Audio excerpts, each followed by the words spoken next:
Today we're going to be participating in JAG.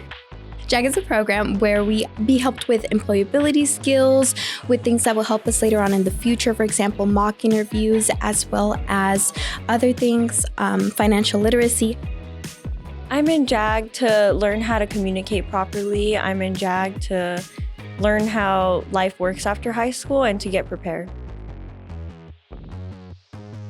I think it really is important because there isn't really much help after high school for some people, especially from people from San Bernardino. There is people that are hardworking and are aspiring to become better people for the community and for the world.